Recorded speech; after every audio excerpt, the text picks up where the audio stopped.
Hello, hello et bonsoir les gars, bonsoir les girl boss, bonsoir à tout le monde. Vous êtes bien sur IRM, il est 22h et vous êtes sur l'émission Pimp My Life, une émission de dev perso sans bullshit.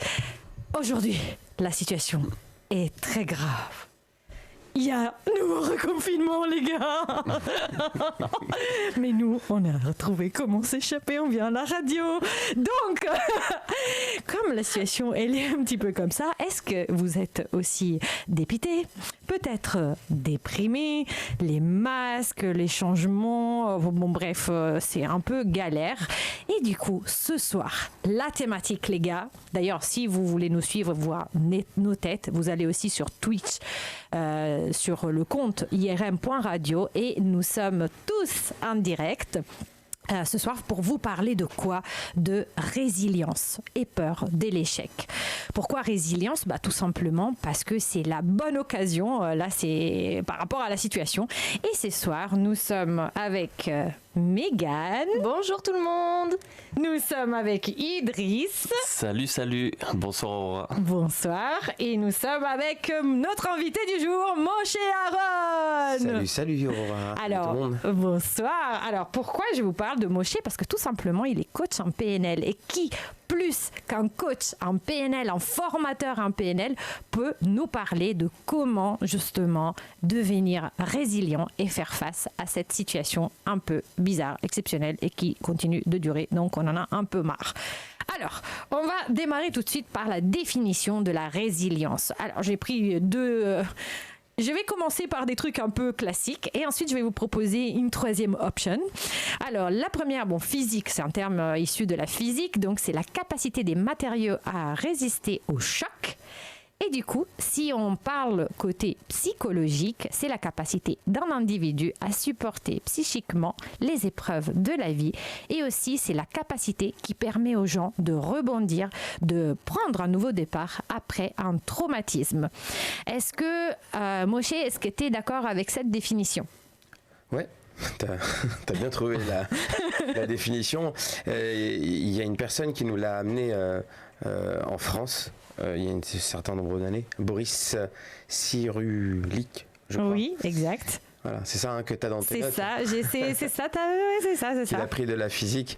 C'est bien parce que la PNL, elle donne beaucoup de métaphores. Exact. Et là, on t'a donné une métaphore sur le matériau qui est résistant, qui se casse et qu'on reconstruit. C'est important aujourd'hui, surtout, ce qui se passe. Je parlais avec quelqu'un. Alors, il y a quelques mois, c'est marrant, juste avant le confinement, j'étais invité aussi dans une radio, on a parlé de résilience. D'accord. Et c'est à la mode, c'est à la mode. C'est à la mode, mais n'empêche, on en a tous besoin. On est né avec, je pense qu'on a tous ce pouvoir de pouvoir... Ouais. Se relever, on n'y croit pas. C'est ça le problème. Il faut juste y croire. Et je crois que dans tout ce qu'on fait dans notre vie, si on n'y croit pas, on n'y arrive pas. Alors, tu as raison de dire ce qui se passe aujourd'hui, confinement, c'est une catastrophe, et c'est reparti. Je pense que la limite, le confinement, il est dans notre tête aussi. Alors, physiquement, c'est clair, malheureusement, on doit être confiné, on doit protéger, on doit faire attention à tout le monde. Mais vous connaissez cette fameuse image du gars qui est en prison, mais en fin de compte, il est assez libre. On voit la prison et on voit là-haut tout libre. Pourquoi? Parce que c'est dans sa tête. Il voit au-delà des barreaux. Exactement. Il y a celui qui voit les barreaux et celui qui voit au-delà des barreaux. Exactement. Et ceux qui voient le jogging de Aurora. Il faut balancer ça. faut absolument... Vous avez de la chance ou pas de chance que sur Twitch on peut pas voir ton... Mais il est très bien son jogging. On est bien sur Twitch, hein. On est bien sur Twitch, t'inquiète. Parce que je me suis dit peut-être que t'es venu comme ça parce que t'as pas mis Twitch ou quelque chose, je sais pas. Mais non. Je suis sûr qu'elle a fait exprès qu'on peut pas voir au début. Non, on peut pas voir parce que je suis assise, hein, mais mis à part le fait que je sois assise, on peut voir sur Twitch, on est en direct. Donc maintenant c'est tenue confinement, c'est ça? La tenue chelou. Non, c'est juste comme ça, parce que j'avais envie d'être un petit peu cool. Elle fait de la résilience. Elle rebondit. Ah ouais.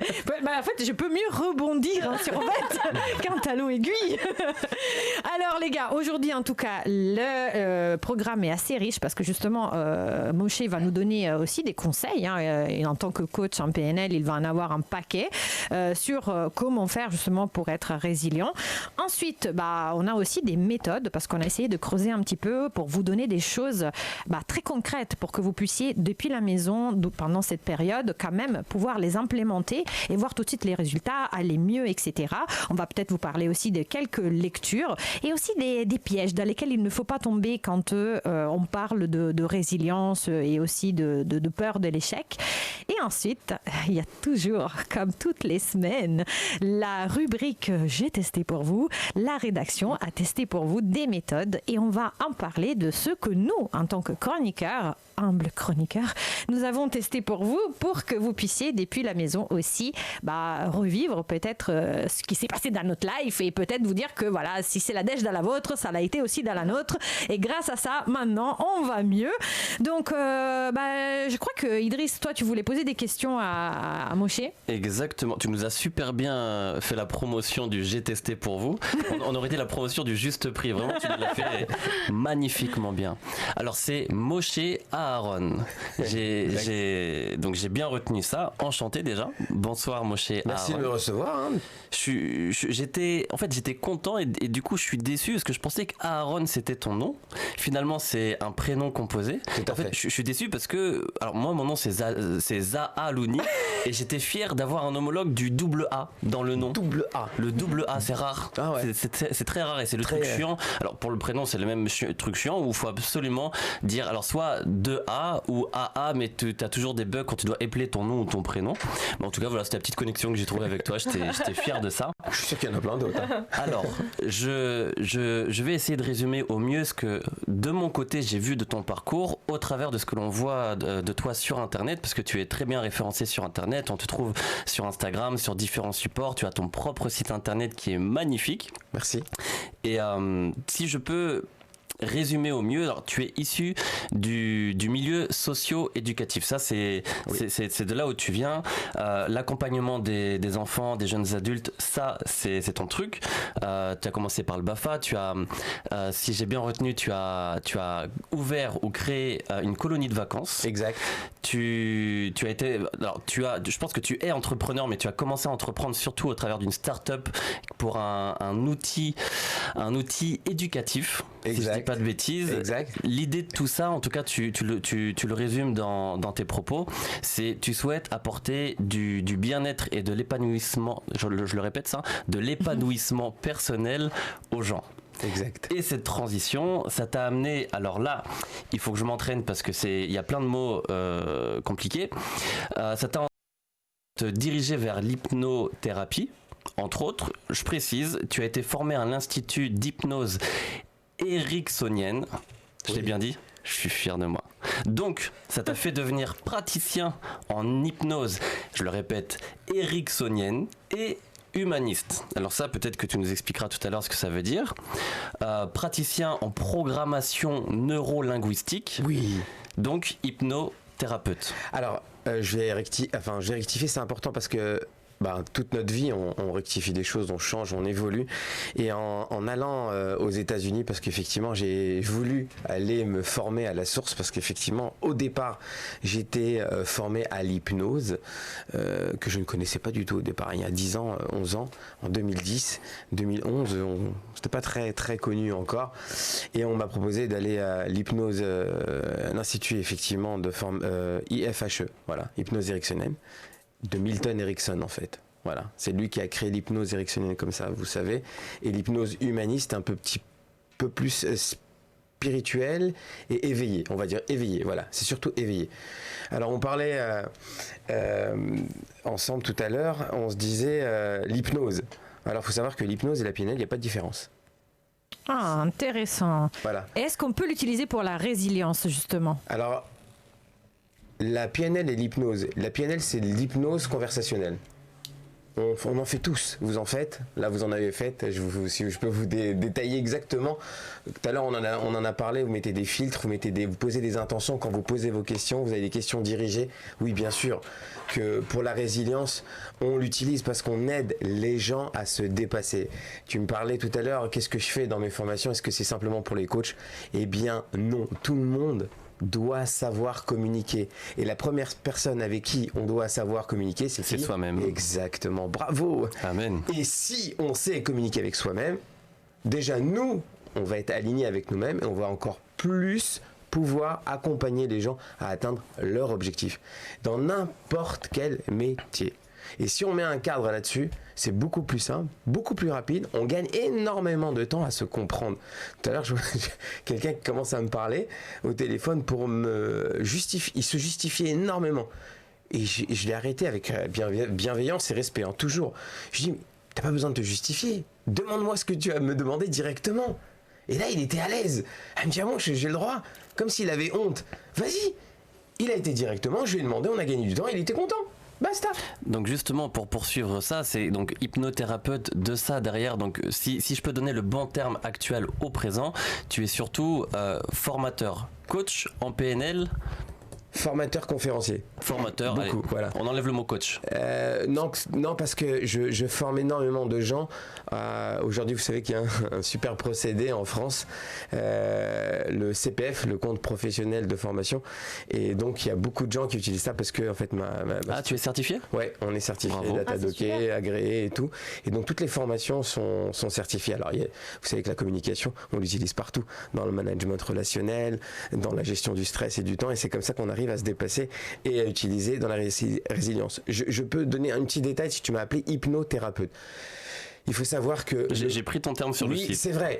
Et d'ailleurs, je ne l'ai pas encore rectifié. C'est praticien en hypnose, praticien en PNL. Le mot thérapeute est légalisé. Il faut faire très attention à comment on l'utilise parce que c'est pas donné à tout le monde aussi d'utiliser le pouvoir des mots.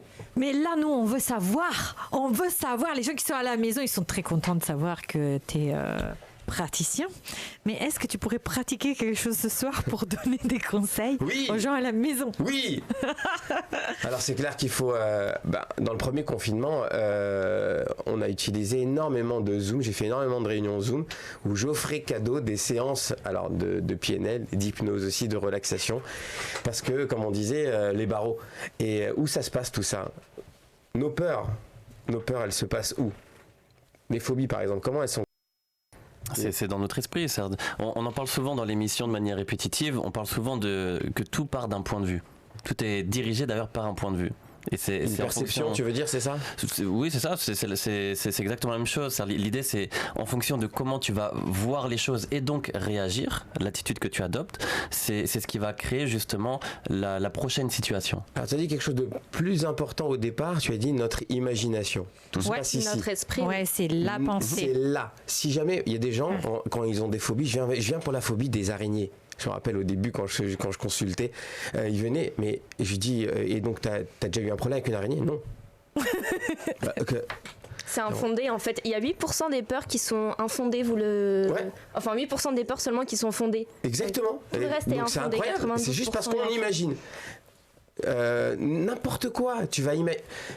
Je me rappelle quand, en colonie de vacances, donc, j'avais une soirée où on s'amusait à faire peur aux grands garçons. On les prenait, les garçons et les filles, on leur faisait peur, on comptait.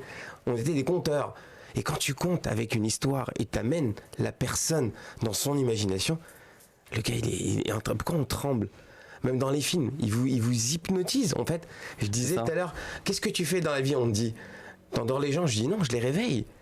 Aujourd'hui, il faut se réveiller. On est tous en état d'hypnose total. Et c'est ça la résilience, c'est de se battre, se réveiller, se dire non, il y a au-delà de ça. Effectivement, il y a aujourd'hui ce qu'on voit, même en physique, physique quantique, c'est même pas moi qui le dis, c'est les physiciens. C'est quoi aujourd'hui le monde, il n'est qu'énergie. On est au courant quand même. Enfin, C'est pas, encore une fois, c'est pas quelque chose de... C'est très physique, les neurones, j'allais dire, les protons. C'est quoi les protons? C'est quoi les protons? C'est la physique. Protons, neutrons, c'est dans des atomes. C'est tout. Et tout ça, c'est de l'énergie. Donc aujourd'hui, notre énergie, c'est nos pensées. Si nos pensées, on les dirige pour pouvoir se dépasser, on peut se dépasser. Ça, Aurora, je le garde pour le j'ai testé pour vous. J'ai un truc pour vous là-dessus tout à l'heure. Alors, juste, il faut que je rende Moshe Aaron légitime. Parce que en tant que, alors pas coach, du coup je rectifie ce que j'ai dit, mais en tant que formateur conférencier, comme tu le sais, tu en as beaucoup, tu en as des légitimes, d'autres moins. Tu en as qui forment, qui transmettent par rapport à ce qu'ils ont vécu, et d'autres qui transmettent par rapport à ce qu'on leur a transmis. Et du coup j'ai une question par rapport à ça. C'est très important. La thématique de l'émission de ce soir, c'est la peur de l'échec. Quel a été ton plus grand challenge par rapport à ça? Très bonne question.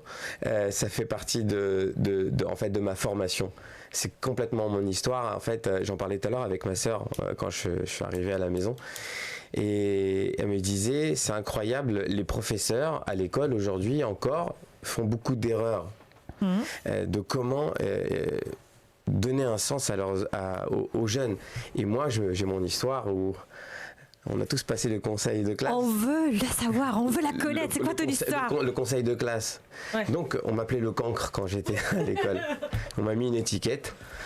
J'étais celui qui rigolait tout le temps. Quand j'arrivais, c'était au fond. Quand j'étais avec les garçons, les copains, on arrivait au match de foot, on me mettait sur le banc. Quand j'étais avec les filles, j'étais derrière. Bon, bref, j'avais cette étiquette-là. Et quand j'attends le conseil de classe, on était dehors, on attend les profs. Et puis, je vois la prof qui arrive, la prof principale qui arrive. Et elle me regarde. Donc, mon nom de famille, c'est Marciano. Elle m'appelle et elle me dit... Marciano, je me rappelle, comme si c'était hier, je vous assure, c'était vraiment, ça marque, ça s'appelle un ancrage négatif, mais qui m'a construit. Et là, elle me regarde, elle me fait, tu sais, tout le monde voulait te faire passer, sauf moi. Tu passes pas. Attendez, c'est un peu salaud là. C'est pas que tu passes pas. J'ai vécu toute ma scolarité avec mes copains, jusqu'en 4e, et je devais, à cause d'elle, redoubler, donc ne plus être avec mes copains et partir de l'école. Parce qu'elle l'avait décidé que c'était ainsi et que tu méritais pas le niveau dans la classe supérieure. Ouais. Alors, tu parles de résilience. Je disais à ma sœur, je lui disais, parce qu'elle était énervée contre une professeure qui disait des choses très négatives sur un enfant, et tous les jours avec un stylo rouge. C'est très important. Le petit détail, alors en PNL, tout est important. Et je lui disais, tu sais, même ça c'est important pour un enfant. Elle me dit quoi, de le traumatiser? Je lui dis, on doit remercier tous nos éducateurs pour ce qu'ils nous ont donné et pour ce qu'ils nous ont pas donné. Pourquoi? Parce qu'on est parti les chercher. Et je ne serais pas qui je suis, parce que j'étais timide. Je n'osais pas parler quand j'étais jeune. Les filles, je ne savais pas comment discuter avec elles. Donc si jamais je ne m'étais pas battu pour ça, je ne serais pas là aujourd'hui à former des gens. Alors, qu'est-ce que ça a créé sur l'instant T, justement? Sur l'instant T? C'est-à-dire quand tu as eu cet échec, on peut le dire, cette phase d'échec, ça a créé quel genre de Moshe Aaron à ce moment-là? Là, je dis souvent à mes enfants, mon père m'a appris quelque chose, parce que je suis un peureux. Je suis quelqu'un de vraiment très peureux. Je suis un peureux. Mais il m'a appris quelque chose, le courage. Ça veut dire que quand il faut y aller, il faut y aller. Et là, j'ai dit... Je vais tout donner, je vais montrer de quoi je suis capable. Le cancre, le mec avec l'étiquette, le machin et tout, je vais y aller. Alors j'ai quand même déconné, je me suis amusé. Je suis parti à bac -2. Non, je le dis, non, mais c'est important. Pourquoi? Parce que j'ai eu ma revanche, comme tu as dit tout à l'heure, la start-up, ça c'était une revanche extraordinaire. Ça c'est de la résilience, de la pure, et franchement j'étais fier parce que j'étais à Créteil, au rectorat de Créteil. Donc c'est le rectorat de Créteil qui m'a viré, entre guillemets, de l'école. D'accord? Quand j'ai créé l'outil pédagogique sous forme de jeux vidéo pour apprendre l'orthographe, j'ai réuni autour de moi une équipe inspecteur d'éducation nationale, inspecteur pédagogique, chercheur au CNRS, inspecteur académique, on dit que c'est celui qui est juste en dessous du recteur. Et ils étaient tous autour d'une table à une réunion. Et où ça? En plein rectorat de Créteil. Ça t'a donné en fait la rage de vaincre et de réussir 2 fois plus. Ouais. Et c'est ça que je veux donner à tous mes élèves et que je continue à leur donner même après la formation. On suit. Et même ceux qui viennent pas, les messages que je donne dans tous mes réseaux, c'est absolument ça. Je veux que les gens vraiment se battent pour leurs idées, leurs rêves. Voilà. Et ben moi je trouve ça super transition parce que justement je voulais vous proposer une nouvelle définition de la résilience qui résonne beaucoup avec ce que Moshe vient de dire parce que pour moi la résilience c'est un peu l'indicateur, un peu la mesure du succès. C'est-à-dire que tu ne peux pas... En fait, à partir du moment où tu vas vivre tout simplement, tu vas avoir une expérience. Et cette expérience, forcément, on est humain. Donc, on a envie qu'elle soit 100% positive, mais c'est totalement impossible qu'elle reste 100% positive. Notre condition humaine fait qu'on aura toujours 50% de bonheur et 50% de malheur. Et le bonheur, d'ailleurs, existe en contraposition au malheur. Ça peut pas, en fait, le concept de bonheur ne pourrait pas exister si on n'avait pas quelque chose de négatif à opposer à celle-ci. Et donc, du coup, se dire que, au contraire, être résilient, donc cette capacité à rebondir, ça va mesurer ça veut dire concrètement, pour être résilient, il faut forcément qu'on se soit confronté à l'adversité. Parce que sinon, il n'y a pas de résilience si tout allait bien, etc. Donc, vu qu'on continue de se heurter contre l'adversité, cette capacité à aller de l'avant va être la mesure de notre succès. Parce qu'au fur et à mesure qu'on avance, on se plante, on se casse la gueule, on tombe. Et du coup, on va apprendre de ce qu'on fait pour justement être meilleur. Et souvent, on parle tout le temps des enfants et on s'est dit, ouais, les enfants, comment ils feraient si, par exemple, s'ils faisaient comme les adultes qui disent, bah non, je peux pas le faire parce que je ne l'ai jamais fait. Et bah, les enfants, ils ne l'ont jamais fait par définition. Donc, s'ils s'arrêtaient au fait de ne pas avoir de l'expérience, ils apprendraient à rien faire. Mais j'ai écouté pas mal de podcasts pour préparer cette émission et à un moment la personne disait un truc très intéressant. Il disait pas juste ouais on va tomber, on va se faire mal, on va prendre exemple de nos erreurs, on va aller de l'avant. Ça, on connaît quoi. Mais elle dit un truc très important. Elle dit par exemple par rapport au gamin qui veut apprendre à marcher, au bébé qui veut apprendre à marcher. C'est pas parce que juste il marche donc il apprend. Parce que nous on dit ça, bon, on marche donc on apprend. C'est juste que le fait de vraiment de tomber physiquement fait que ça va lui donner les muscles nécessaires à soulever son popotin. Je savais même pas ça. Ouais. Et du coup, en fait, ce n'est pas le fait de marcher qui va l'entraîner à marcher, mais c'est le fait de tomber et devoir rehausser son popotin qui va lui donner la force pour justement pouvoir marcher par la suite. Donc la chute est physiquement nécessaire. La chute est physiquement nécessaire et ça entraîne les muscles qui lui permettront par la suite de marcher. Et je me dis que si aujourd'hui, toutes les personnes pouvaient réfléchir de cette façon, comme on parle aussi de peur de l'échec, eh ben on n'aurait pas peur de l'échec. On dirait, échec, viens là, comme ça je me casse la gueule plus vite et après j'ai réussi. Parce qu'en fait, on a tellement peur de se planter, à tel point que parfois la peur de l'échec nous paralyse, en fait, on ne fait plus rien. Parce que c'est ça, en fait, quand c'est trop fort, on ne fait plus rien. Comme le cas tout à l'heure des arachnophobes, bah, j'imagine que dès qu'ils vont dans une maison de campagne, ils vont être... Voilà. Oh, c'est bien. Oui. C'est comme ça que tu faisais Halloween. Non, c'est comme ça que j'ai fait cet été quand j'étais à la campagne. Mais ça se trouve Aurora a peur des araignées. Non. Disons que c'est pas mes meilleurs potes, mais je n'ai pas spécialement peur. Mais voilà, mais par contre... On dit l'échec fait partie de la réussite. C'est ça. Mais c'est exactement ça. Mais aux États-Unis, il y a des banques qui ne prêtent que aux gens qui se sont plantés. Alors voilà, c'est ce que j'allais partir là-dessus, c'est que c'est culturel aussi. C'est d'un pays à un autre. Ah, ça c'est clair. On n'a pas la même image ou la même définition de l'échec. Ah non. Et en France, c'est notre plus grande challenge et je pense que ça entre autres à cause de l'école, parce que l'école te juge et te note et te défonce si tu échoues. Exact. C'est ça. Et je suis convaincu, alors j'ai pas d'exemple en tête, mais alors déjà on le sait tous qu'aux États-Unis, l'échec justement c'est quelque chose de pas magnifique, mais qui est encouragé. Et je suis convaincu qu'il y a plein d'autres pays comme ça. C'est quelque chose de très culturel et on a un vrai problème avec ça. Il faut. Moi je dis, il faut se planter. À force de se planter, on devient une fleur. On va réussir, oui. Très important. Mais vous savez que la France est le pays qui est champion du monde de pessimisme. On est les premiers dans le classement. On est au moins champion du monde. Quelque chose. Et en italien, je dirais que cool. Quelle chance. C'est ce que je disais. C'est souvent, je dis tout le temps, les meilleurs, les plus grands PNListes, ce sont les enfants. Les enfants font de la PNL des petits. D'ailleurs, on apprend le socle de la PNL, c'est se mettre en rapport et en synchro avec quelqu'un. D'ailleurs, quand quelqu'un y rentre, tout de suite, tac, salut, ça va, machin, hop, rapport synchro. D'accord ? L'enfant, tout de suite, rapport synchro. Si La maman, elle sourit. Qu'est-ce qu'il va faire ? Il va sourire. Ce qu'on appelle reproduire par exactement mimétisme. Mais oui, mais c'est de la PNL. D'ailleurs, quand quelqu'un, vous verrez, vous le faites, quelqu'un mimétise, sans le faire exprès, ça s'appelle un rapport en synchro. Tout de suite, tu vas lui donner plus confiance. Ça y est, tiens, je le connais. Ce qu'on appelle les neurones miroirs. Je dis, je le connais celui-là.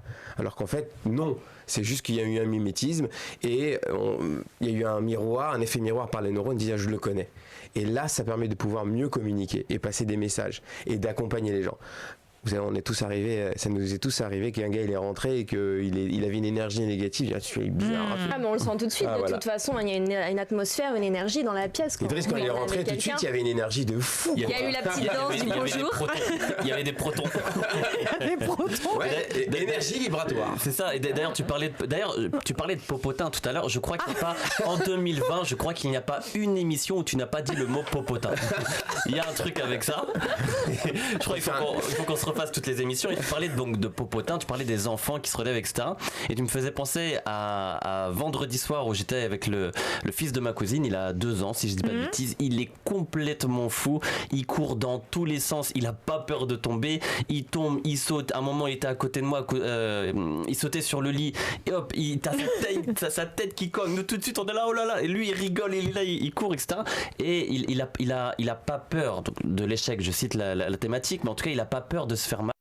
Il va à fond et surtout, donc pour revenir sur ce que tu disais aussi, il n'a pas de préjugés ou de jugement sur les personnes qu'il rencontre. N'importe qui, même le voisin, la voisine ou autre, il va lui courir dans les bras. Un bébé, c'est un disque dur vierge. Et qu'est-ce qui lui donne les préjugés ? Les parents. C'est quand tu lui as dit, si tu l'as vu se taper et tu lui as dit oh là là. Oui. En fonction de ta réaction, lui il va voir. Moi je dis à mon fils, c'est comme ça le dernier, quand il tombait. On voyait qu'il s'était fait mal. Mais en fonction de ta réaction, lui, il va réagir. Et là, je lui fais bravo, super. Et là, il te regarde, il fait. Alors que si tu lui fais. Il va se mettre à pleurer. Et là, tout il va de dire suite, oh là là, il s'est passé un truc. Et plus tu avances dans l'éducation, plus justement tu balances comme ça des ancrages aux enfants. Et c'est comme ça qu'on devient les petits trous du cul peureux qu'on sommes aujourd'hui. Trou du cul, ok. Petite cul, popotin. Ok, voilà. Ça s'appelle un rapport synchro. Là, vous êtes synchro. Voilà. Connexion. Et bah oui, et du coup, voilà. J'ai eu un petit bug de caméra. En effet, parce qu'en fait, si tu veux, un obstacle, en fait, on sait que dans la vie, on va rencontrer plein d'obstacles, et du coup, on peut les prendre comme un stop. Voilà, un obstacle, c'est un truc qui va nous stopper, ou ça peut être aussi un peu comme un matériel brut qu'on va travailler pour obtenir le succès. Et c'est vraiment, et là je rejoins Moshe tout à l'heure, tu disais que tout dépend de ce qu'on pense, de comment on pense ça, en fait. C'est ça, c'est comme ça qu'on crée notre propre réalité. Et en fait, le fait de penser que les obstacles sont nécessaires, déjà, ça nous donne une autre perspective par rapport à notre vie. Parce que globalement, même quand tout va bien, dans notre vie, on se dit, bon, quand au bout d'un moment, il y a quelque chose de mauvais qui arrive, c'est normal, c'est la vie. Et d'un coup, on dit, putain, ça allait super bien, et là, il y a ça. Et du coup, ça peut nous refroidir, mais vraiment nous refroidir énormément, parce qu'il y a toutes les peurs qui vont surgir, tous les doutes. Est-ce que je suis légitime pour faire ci ? Est-ce que je suis légitime pour faire ça ? Etc. On a aussi peur du jugement des autres.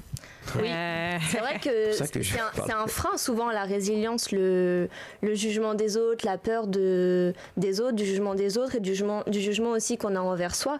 Et je pense qu'au lieu de se comparer tout le temps aux autres, c'est important dans la résilience de se connecter aux autres. Ouais. C'est exactement, c'est renforcer les liens sociaux, ça fait partie de la résilience.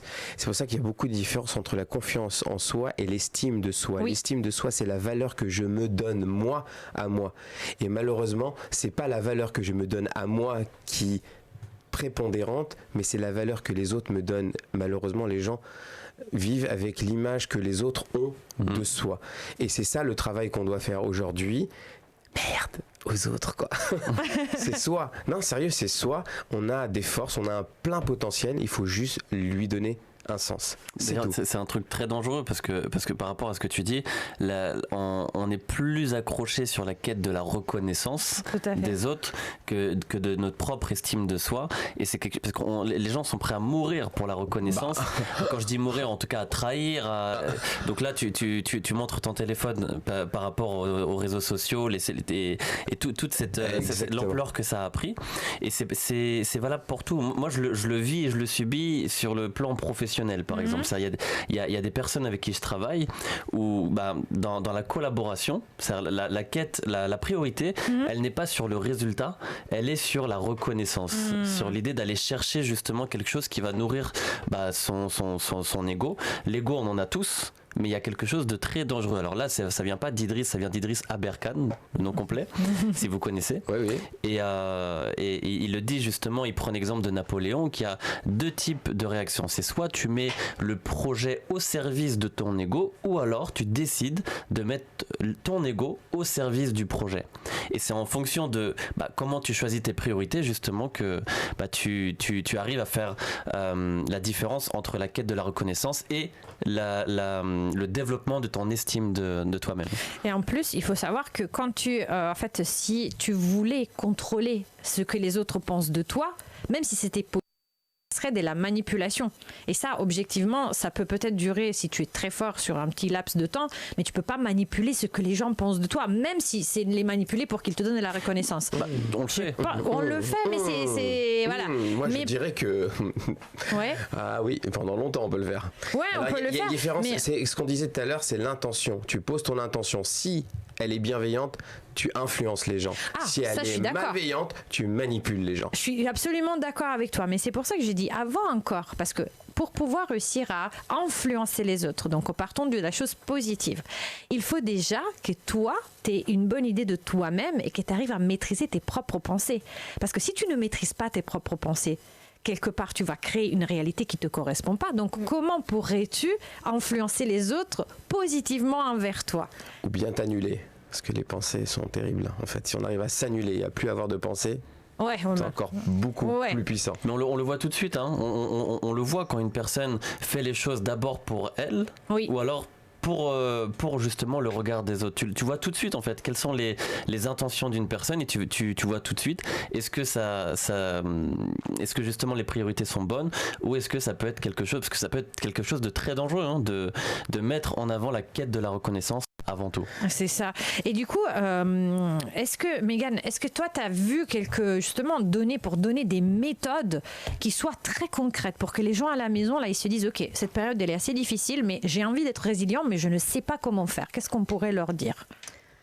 Je pense que c'est important de se connecter aux autres, comme on disait tout à l'heure avec Moshe et Aaron, ne pas les voir comme des concurrents ou comme des juges, mais se connecter aux autres aussi pour qu'ils nous reflètent parfois quelque chose de plus intéressant et de pertinent qu'on n'aurait pas forcément vu nous-mêmes. Donc c'est important de se connecter aux autres par rapport à ça, par rapport à l'image.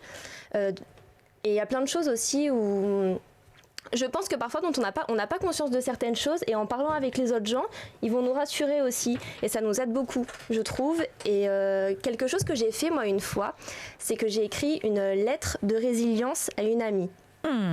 C'est quoi ça ? C'est quoi cette lettre de résilience ? En fait, je lui ai écrit une lettre avec tout ce que je pensais d'elle, comment elle était courageuse, tout ce qu'elle avait traversé dans sa vie et comment je la voyais par rapport à ça. Et je lui ai lu et ça lui a fait vraiment très plaisir et ça lui a redonné de la résilience à elle. C'est bien ça, c'est tellement rare. Et la personne ne s'y attendait pas du tout en fait. C'était mon amie, mais imagine Aurora, je te connais depuis pas très longtemps, mais je t'écris une lettre de résilience, ça va te faire plaisir et ça va te redonner de l'énergie, donc c'est important de se connecter aux autres par rapport à ça. C'est beau, maintenant on s'envoie des émoticônes. C'est beau, bravo. Vous pouvez envoyer une lettre de résilience. Bon, j'ai un petit peu anticipé sur le j'ai testé pour vous, mais il y aura d'autres. Il y a aussi faire beaucoup d'exercices physiques, ça aide beaucoup à la résilience, puisque on sait que quand on fait l'exercice, on oxygène son cerveau, et si on oxygène son cerveau, on est un peu plus libre, beaucoup moins de stress, parce que c'est le stress aussi qui nous... Non, je voulais pas te couper, au contraire, ça faisait partie des conseils que je voulais vous demander sur. Non, c'est très bien. Sur là, par exemple, on parle de résilience, de peur de l'échec, etc. On est en plein confinement. Enfin, on est vraiment en confinement. Il y a vraiment du monde dehors comme ça. On est en confinement. Il y a beaucoup de dérogations, c'est pour ça, mais on est en confinement. Il y a beaucoup d'attestations un peu cheloues, mais en gros, la question elle est par rapport au timing actuel. Là, on est soi-disant donc en confinement pendant 4 semaines. La peur de l'échec, la résilience, là, les gens ils sont en train de se subir à eux-mêmes, si je peux dire. C'est quoi les meilleurs conseils qu'on peut leur donner? Donc là, il y a eu l'activité physique qui est ultra importante. Qu'est-ce qu'on pourrait donner comme conseil maintenant par rapport à la situation dans laquelle on est, sur la peur de l'échec, sur ce qu'on est en train de vivre actuellement? Moi, je pense que c'est important de capitaliser sur ses forces de caractère. Est-ce que vous connaissez les 24 forces de Seligman et de Peterson ? Entendu parler, vas-y. En fait, ce sont deux messieurs qui ont estimé qu'il existait 24 forces dans la vie. Par exemple, le leadership, la créativité, la gratitude, la reconnaissance de la beauté, l'espoir, l'amour, qui sont classées en 6 grandes vertus. Et tout le monde a ces 24 forces différentes. Par exemple, moi, ma force 24, ça se trouve, Aurora, ça va être ta force numéro 3. Et en capitalisant sur ces forces de caractère, on devient plus résilient. Et vous pouvez faire pendant le confinement le sondage sur Google pour trouver vos 24 forces l'ordre en tout cas de vos 24 forces de caractère. On va aller sur Google. Yes. Non, c'est vrai, c'est important. C'est important de travailler sur soi à la maison. Après, moi, je dirais aussi que pour pouvoir être résilient, je pense qu'il faut déjà pouvoir se fixer des objectifs et aussi s'engager, c'est-à-dire se dire ok, je me fixe cet objectif mais j'ai vraiment envie de l'atteindre et pour cela bien sûr il faut trouver une raison irrésistible. C'est-à-dire que si tu veux dire, bon voilà, moi pendant le confinement, je veux devenir de puta madre ever, la fille la plus bonasse de la planète, mais qu'au final, en vrai, j'en ai un peu rien à foutre de tout ça, je vais lâcher au bout de 2 secondes. Exact. Alors que si c'est quelque chose qui m'intéresse, vraiment c'est mon leitmotiv, c'est vraiment quelque chose, je sais pas, je me dis mais comme ça je pourrais être en bonne santé, je pourrais cet été partir en vacances, etc., etc. À ce moment-là, ok, je vais y arriver. Et pour y arriver, il faut déjà pouvoir maîtriser notre pensée. Parce que notre cerveau primitif, lui, il est toujours avec son triangle motivationnel, c'est-à-dire qu'il raisonne comme autant de dinosaures. Et donc, il va principalement nous pousser à chercher le plaisir immédiat. En deuxième, il va essayer de nous empêcher de ressentir de la douleur. Et en troisième, il va nous conseiller d'en foutre le moins possible. Donc concrètement, si on obéit au cerveau pendant le confinement, on se retrouve tous à manger des pizzas et des glaces en regardant Netflix. Ça va un jour, mais pendant 1 mois, 2 mois, 3 mois, ça va être compliqué. Oui. Exactement, surtout pour avoir le corps des puta madre ever, là, ça va pas être un joli corps qu'on va se retrouver, on va rassembler un schtroumpf. Ils ont sorti plein de trucs stylés là sur Netflix. Ah oui, mais saison, il y a plein de... mais comment... tu fais des squats devant Netflix. L'un n'empêche pas l'autre. Avec une grosse glace. En fait, si tu maîtrises la pensée, si tu maîtrises ta propre pensée, pas celle des autres, mais si tu maîtrises ta propre pensée, tu vas avoir la capacité d'anticiper les obstacles. Par exemple, si tu veux maigrir, tu vas savoir qu'il y a un bon pot de Häagen-Dazs qui va être dans le frigo, qui va te dire viens, mange-moi. Tu vas le savoir, tu vas le anticiper ce truc-là. Il faut que tu trouves ton bénéfice secondaire. Ah voilà, là c'est le et c'est pour ça que c'est important de ne pas se concentrer sur le plaisir immédiat en fait et de le voir à long terme. Exactement. Mais ça, tu peux le faire qu'avec ton cerveau réfléchi. Comment il s'appelle? Moi, je sais parce que moi à chaque fois je me mêle les pinceaux avec les doigts. Les néocortex. Ouais, exact. Je pense que c'est ça, exactement. Et je pense que c'est ça. C'est bon, on prend le cortex. Le néocortex avec le proton. Là, vous nous avez fait une petite connexion là. Voilà. Et donc c'est une connexion neuronale. Et du coup, à force de se dire, ok, bon, moi je vais penser au futur et je vais pas juste céder au plaisir immédiat, on sait que notre cerveau primitif, lui, il va nous pousser à tout quitter. Il va se dire, bon, mais tu peux commencer lundi, ou bon, mais là, ce soir, t'es vraiment déprimé, t'as une journée de merde, etc.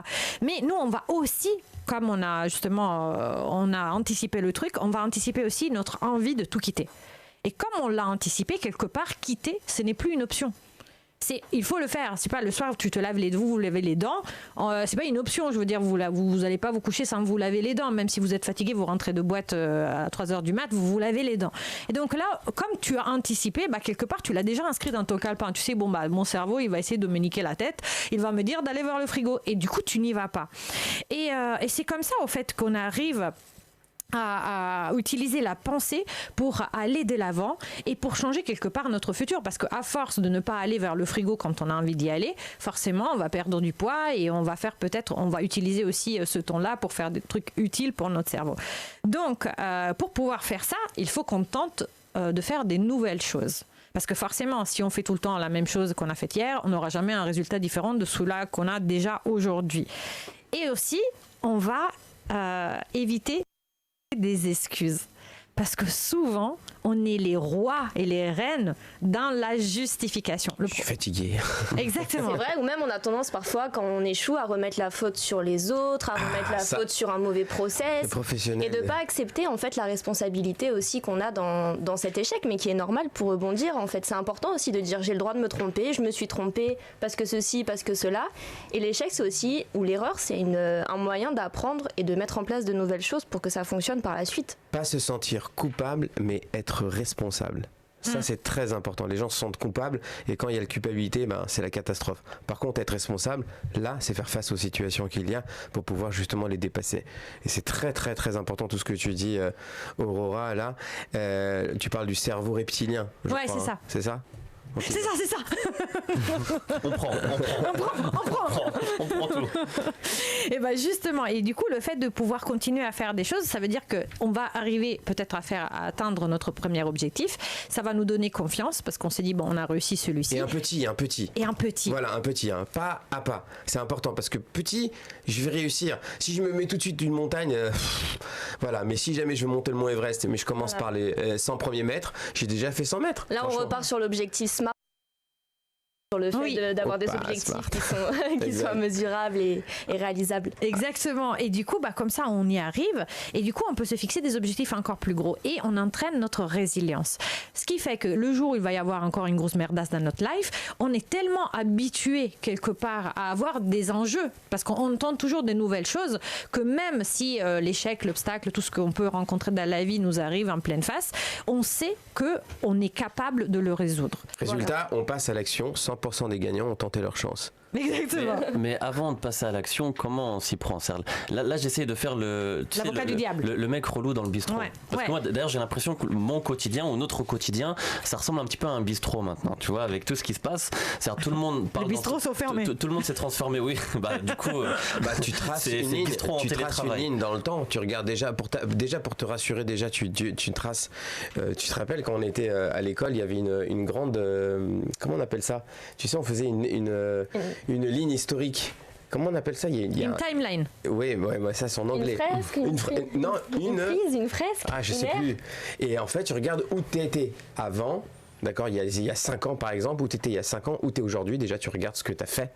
D'accord? Et tu imagines un pont sur le futur. D'accord?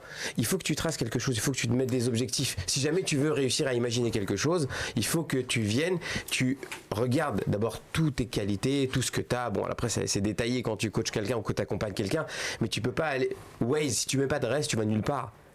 Mais j'entends bien et je suis d'accord avec ça sur soi-même, c'est-à-dire comment on peut justement prendre les bonnes décisions et puis agir de la bonne manière sur soi-même, mais comment là les gens actuellement ils peuvent justement changer leur manière de voir les choses, c'est pas simplement sur leur situation mais sur la situation qu'on leur fait croire dehors. Ça concrètement là on parle de coronavirus, de confinement, on parle de on leur fait croire dehors.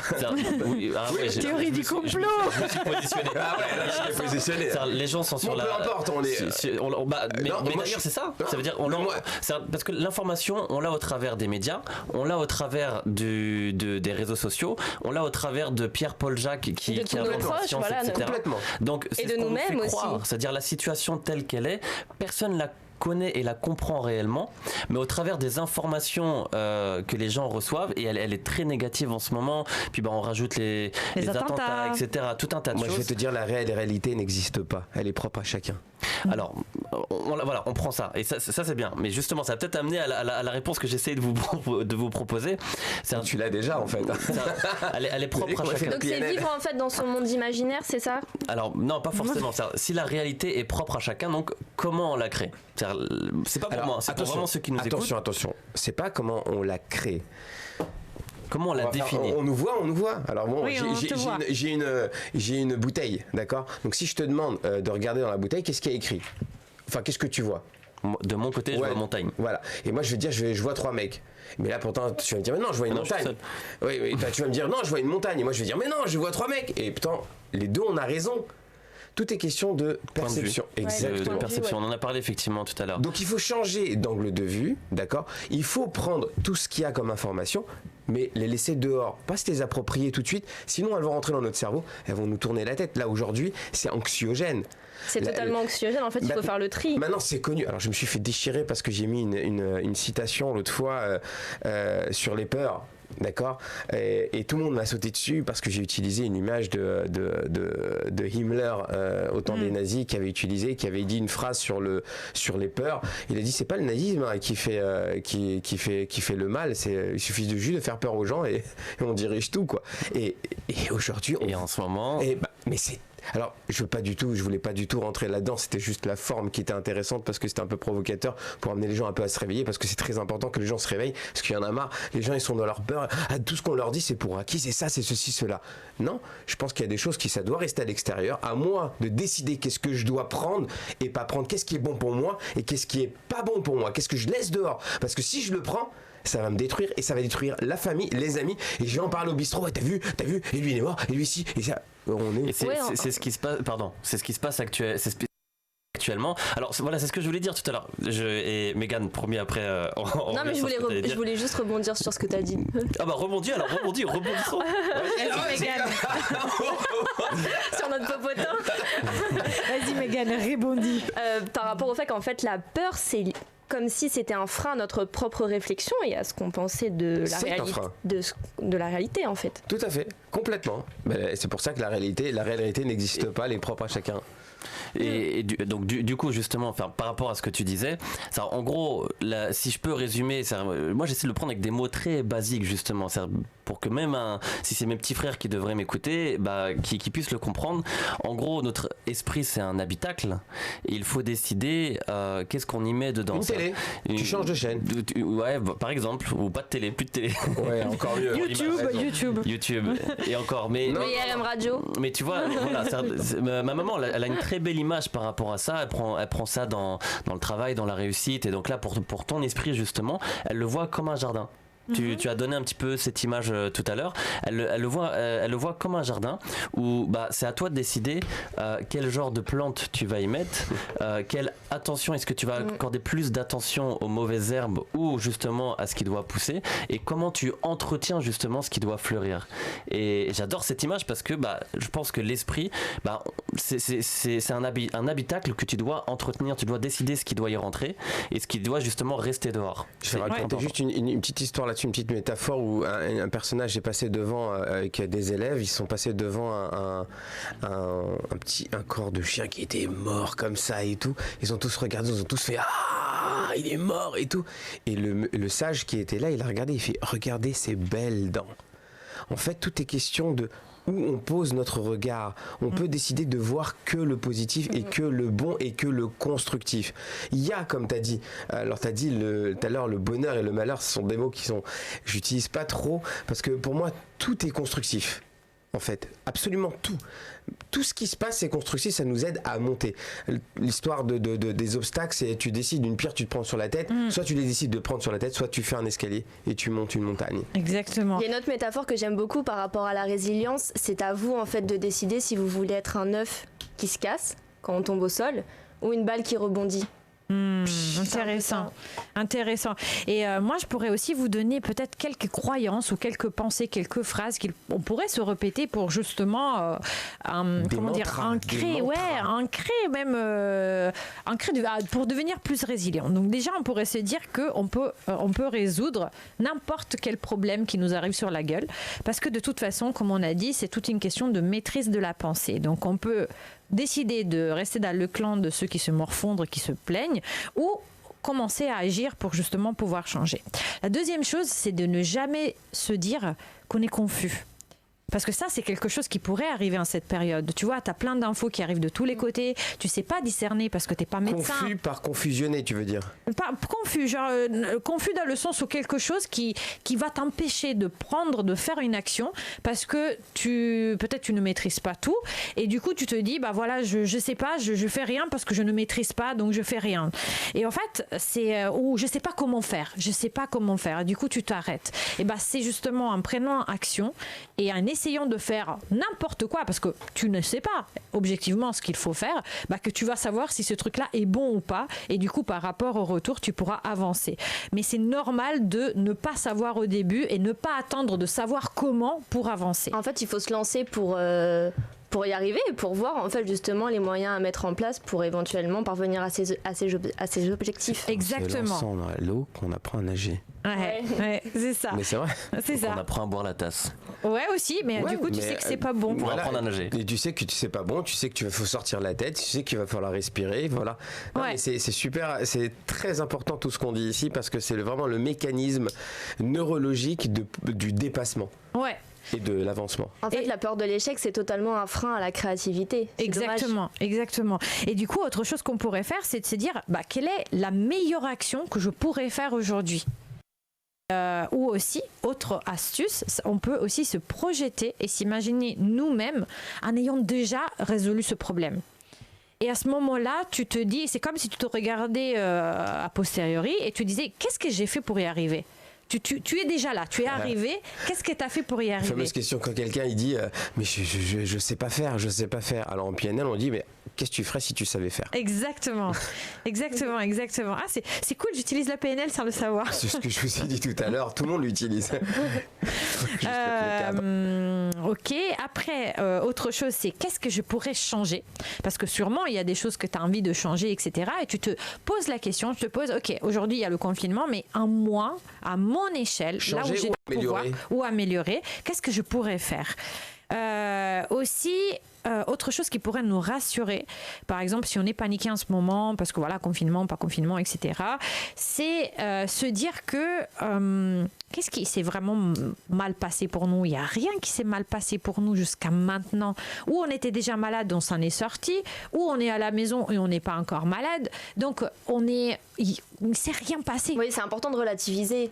Exactement. Et puis après, c'est aussi de réfléchir à comment justement aller de l'avant. Donc, le pont sur le futur, imaginez le futur, Idriss, voir ce qui va se passer demain, après-demain, que le soleil va se lever, parce que quoi qu'il arrive après la nuit, il y a toujours le soleil. Ouais. Et ça, on l'oublie trop souvent. Et c'est ce qui nous permet aussi de savoir que même derrière les nuages, il y a encore le soleil. Et on peut le dire 100 fois, même si c'est des métaphores, il faut que ça soit ancré à l'intérieur, mais il faut le vivre. Et les gens, je parlais avec un pro de la vente parce que on utilise la communication, donc la PNL, mais on fait des formations de vente. Et il me disait un truc extraordinaire pour revenir à l'esprit, c'est qu'il y a des gens qui ont toujours vendu toute leur vie des trucs à 300 balles. Et les gens, ils veulent arriver à vendre des trucs à 3000. Mais comment tu peux si jamais déjà t'as jamais vendu plus de 300 balles ? Donc tu peux même pas t'imaginer que tu peux vendre quelque chose à 3000. Donc tu dois t'aligner, y croire, accepter de prendre beaucoup plus cher parce qu'il y en a qui ne s'autorisent pas et qui ne s'autorisent pas à être heureux. C'est très connu ça. Il y a énormément de gens qui ne s'autorisent pas à être heureux, qui ne s'autorisent pas à la réussite, qui ne s'autorisent pas au succès.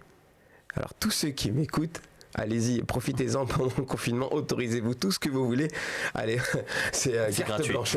c'est carte blanche, allez-y. Et ça fait du bien en plus. Parce qu'en gros, à l'image de tous les conseils que vous avez donnés depuis le départ, l'idée, alors, j'allais dire elle est simple, elle n'est pas forcément simple, mais en tout cas, il faudrait passer beaucoup moins de temps à recevoir, encaisser des informations externes, BFM, la radio, la télé, les réseaux sociaux et Pierre-Paul Jacques, et passer beaucoup plus de temps à se parler à soi-même avec le bon discours, et en l'occurrence avec tout ce que vous dites depuis tout à l'heure, un discours positif. Et bienveillant aussi, optimiste. C'est important de se projeter, comme tu le disais, Aurora, dans 1 an, dans 5 ans, dans 10 ans, pour se visualiser. Exactement, et c'est dire que l'adversité, ça fait juste partie de la vie, et que c'est grâce à ça qu'on va acquérir de l'expérience. Expérience, ça veut dire qu'on va être capable d'affronter ce qui va se passer, et forcément, si on est capable, on va augmenter la confiance qu'on a en soi.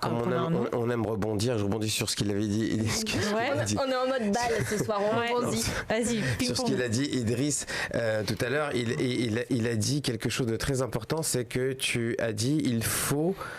Qu'est-ce que tu as dit ? Parce que là, tu m'as fait perdre le fil. Tu as dit à l'instant, sur tout ce que vous avez dit aujourd'hui... Surtout, alors, sur tous les conseils que vous avez donnés aujourd'hui, il faudrait donc passer beaucoup moins de temps. Il y a une citation qui est dit que les gens les plus intelligents ne sont pas heureux. Pourquoi ? Ils réfléchissent trop. En fait, les gens, avant de passer à l'action, ils réfléchissent trop.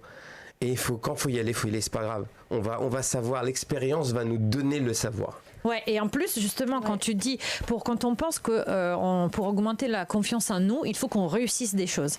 En réalité, la confiance en nous n'est pas donnée par le fait qu'on a réussi quelque chose, c'est par le fait qu'on a réussi à dépasser les obstacles qui nous séparaient de notre objectif. C'est ça qui va nous donner la confiance en nous, pas juste comme ça.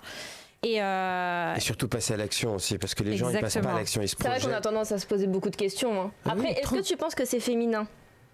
C'est une caractéristique plus féminine que masculine de se poser beaucoup de questions. Qu'est-ce qui fait que tu poses cette question ? Tu vas te faire passer pour un misogyne. C'est une question piège. Non mais qu'est-ce que tu fais piège. T'as vu quand la question. Qu'est-ce qui fait que tu poses cette question ? On voit l'expert, il a rebondi tout de suite pour reposer la question. Non mais c'est vrai, c'est intéressant. Qu'est-ce qui fait que tu as posé cette question ? Dans mon entourage, et moi-même par ma propre expérience, je trouve que je suis quelqu'un qui me pose beaucoup de questions et qui analyse beaucoup de choses. Et dans mon entourage, je remarque peut-être que les hommes se posent moins de questions et ont tendance à plus passer à l'action que les femmes. Non. Je suis pas d'accord. Non, sur là-dessus, tout le monde, c'est vraiment 50-50. Il y a des gens qui réfléchissent trop. C'est une éducation. C'est éducationnel. L'égalité des sexes. Éducationnel. Non, c'est vrai, c'est éducationnel. Je vois, c'est l'environnement socio-culturel dans lequel tu as grandi qui font que tu te poses des questions ou pas. On a toujours vu notre maman qui se pose des questions. Oui, t'as le droit de faire, on fait pas si. On va quand même passer à la partie où on a testé pour vous. Vas-y, jingle. Alors, attendez. Ouais, ça passe.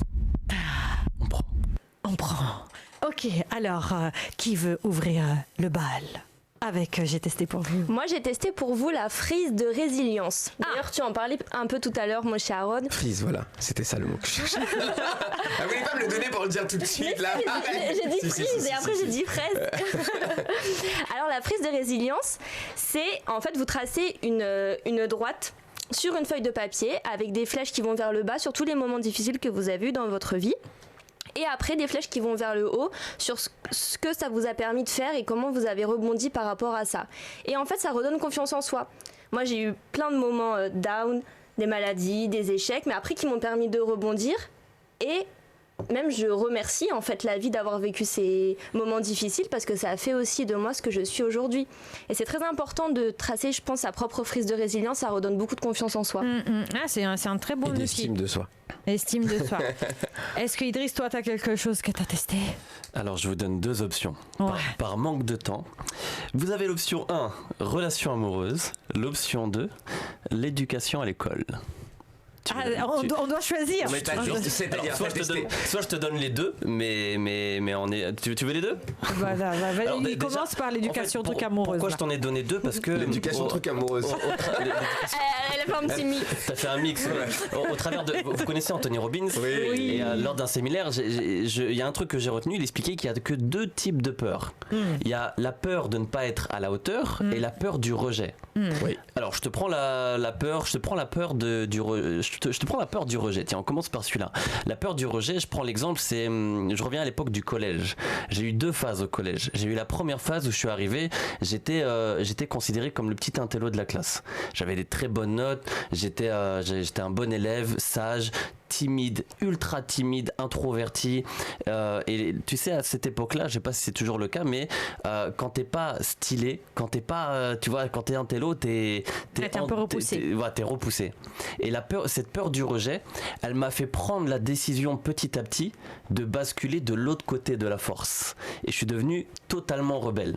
Du jour au lendemain, j'ai commencé à mettre énormément d'importance sur l'idée d'avoir des vêtements de marque, l'idée d'avoir un téléphone avec le jeu Snake à l'époque. Ah oui, Snake, ouais. Ça semble loin quand même. Hein. Bah, c'était à cette époque-là. Moi, à mon époque, il n'y avait pas le téléphone. Ouais, mais en tout cas. Je te comprends, Idriss, on a le même âge. Je voulais être à la mode. C'était plus stylé pour moi d'avoir des mauvaises notes que d'avoir des bonnes notes. C'est-à-dire, t'étais mieux vu bizarrement à l'école quand t'étais vraiment le rebelle du fond de la classe, etc. Incroyable. T'avais l'impression d'être stylé, et donc cette peur du rejet, la peur de me sentir du coup à l'écart, etc. Et bah du coup j'ai changé totalement et j'ai sombré. Hein, j'en ai souffert. J'ai eu après. Enfin, ça a été extrêmement dur justement les situations que j'ai vécues derrière, juste parce que j'avais une peur intense du rejet. C'était l'option 1. Vous voulez l'option 2? Vas-y. L'option 2, c'est relation amoureuse. Je vous le donne, et ça je le donne jamais en général, mais franchement on a passé tellement une belle émission que je vous le donne. Vas-y. Attends, je te le remets. Suspense. Et ça c'est la peur de ne pas être à la hauteur. et je vous le dis en toute amitié, j'ai eu une seule véritable une seule véritable relation amoureuse dans ma vie. Cette relation, elle a d'ailleurs changé ma vie. Il y a beaucoup de choses que je fais maintenant grâce à ça, mais cette relation, elle a fini par un échec. Et cet échec, il a été vécu à cause de ma peur de ne pas être à la hauteur. Parce que la personne en question, je l'estimais de mon point de vue bien meilleure que moi. Elle a été magnifique. Tu l'avais mis sur un piédestal. Sur un piédestal. On peut en faire une émission de ce sujet. Ouais. Mais incroyable le truc. Cette peur de ne pas être à la hauteur. Si je la croise dans la rue, je ne vais pas la voir. Tu crois qu'elle écoute là? Si bon, écoute, bienvenue. C'est énorme. Non, parce que d'ailleurs, je vais finir là-dessus, mais très important. Ça a été incroyable l'histoire. Ça a duré un peu moins de 2 ans. Mais cette histoire, elle était incroyable parce qu'elle m'a fait, et ça a été la seule, elle m'a fait sentir meilleur que ce que je me sentais être. Waouh. Et tu vois, on parle de perception. Et très important, donc la peur de ne pas être à la hauteur, c'est que à chaque fois, elle me tirait vers le haut. Dans toute situation, professionnellement, personnellement, elle m'a vraiment dévoilé ça. Elle m'a montré un nouveau moi. Mais à chaque fois, alors je ne tirais pas en arrière, mais j'avançais vraiment en étant terrifié, la peur de ne pas être à la hauteur. Et ça a fini donc sur un échec à cause de ça, parce que il y a eu des challenges, il y a eu des choses familiales, etc. Peu importe. Pourtant, on allait vraiment aller au bout, fiançailles, etc. C'était vraiment quelque chose d'incroyable. Mais cette peur, cette crainte de ne pas être à la hauteur a fait qu'au final, de mon point de vue, je n'ai pas été à la hauteur. Et pour finir là-dessus, justement, au début, j'ai eu énormément de rancœur. Je l'ai vraiment subi, cette histoire. Et avec du temps, du recul et beaucoup de développement personnel, j'ai énormément de gratitude. Je vous en parle même avec le sourire, tu vois, parce que ça a changé ma vie et ça a créé un nouveau moi. Pour la prochaine émission, on invite, on discute de ça. Mais c'est vrai que la gratitude, c'est très important pour la résilience. La gratitude. Alors, j'aime bien les gars à la maison que Moshe dit la prochaine fois, on invite Idriss, parce que lui, il est chroniqueur ici. Je parlais pas d'Idriss. Regarde. Je parlais pas d'Idriss, on invite la fille. Ah, d'accord. Pour savoir comment elle a tiré, c'est pour ça que... Ok, je croyais que tu t'étais installé ici, mais moi, j'aimerais trop que tu viennes. Mais est-ce que tu m'invites aussi? Ah ouais, mais toi, je t'invite tout le temps. Mais quand on réfléchit bien, surtout dans les relations amoureuses, il y a toujours du bon en général. On arrive toujours à sortir du bon quand même, et de la gratitude. Ça dépend du point de vue. Au final, c'est quand même une expérience. C'est quand même une expérience. Alors, les gars, là, l'émission touche à sa fin. Moi, j'aimerais bien quand même que Moshe nous dise où est-ce qu'on peut le retrouver sur les réseaux sociaux ou ailleurs sur son site. Si quelqu'un aurait envie aussi d'aller plus loin et de pouvoir faire appel à ses services. C'est gentil de me proposer Moshe Aaron, M-O-S-H-E-A-A-R-O-N. A-A-R-O-N. Hypno, on me trouve sur Google. Tapez juste ça sur Google, surtout Instagram, LinkedIn, Facebook, partout, avec des super citations, des super conseils, et tout ça, franchement, avec beaucoup de cœur, parce que je veux, tu disais tout à l'heure, on peut pas savoir comment c'est bien s'il n'y a pas le mal. Et en fait, le mal, c'est juste une absence de bien. Ouais.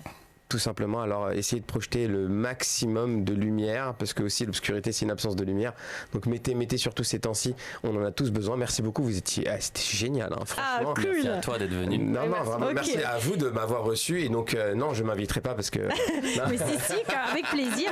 Alors moi je voulais juste conclure en disant, si je pouvais donner 2 conseils de la fin aux gens qui nous écoutent depuis la maison. Faites-vous du bien. Pour, Mangez. Conseil de la fin. 5 fruits et légumes par jour. Non, mais déjà, le premier truc, c'est apprenez à vivre avec l'imperfection. Déjà, ça veut dire que vous n'allez pas... Autorisez-vous d'être imparfait, autorisez-vous à prendre du B-, des notes qui ne soient pas le A+, mais en tout cas, ça va vous driver à bouger vos fesses, juste pour terminer sur cette petite note, popotin.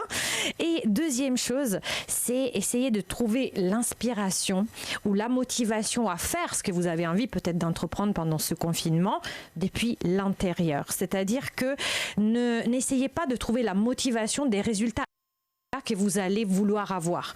Et notamment, si on reprend l'histoire de la glace voilà, si vous voulez perdre du poids, ça ne sert à rien de vouloir perdre du poids tout de suite la première semaine et de se dire que si je ne perds pas 3 kilos la première semaine, je vais lâcher l'affaire parce que ça sert à rien. En fait, la motivation, c'est pas ça qui doit vraiment servir de motivation, ni d'ailleurs le regard des autres qui ont vous dit ah ouais, t'as maigri, etc. On s'en balèque. Ce qui est intéressant, c'est que la motivation doit venir de l'intérieur et du coup de votre purpose, de votre why, de ce que vous voulez vraiment atteindre.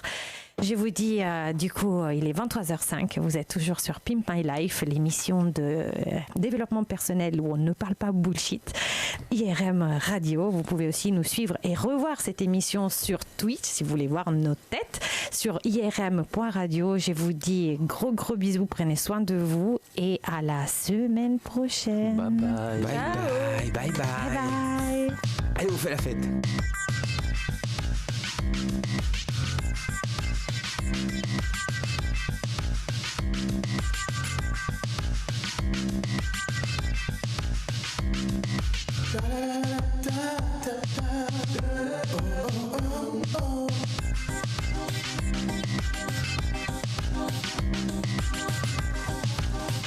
Des pompiers, location, IRM les dénonce dans Escroc Show sur IRM.radio le mercredi à 20h avec Pierre-Alexandre et ses détectives.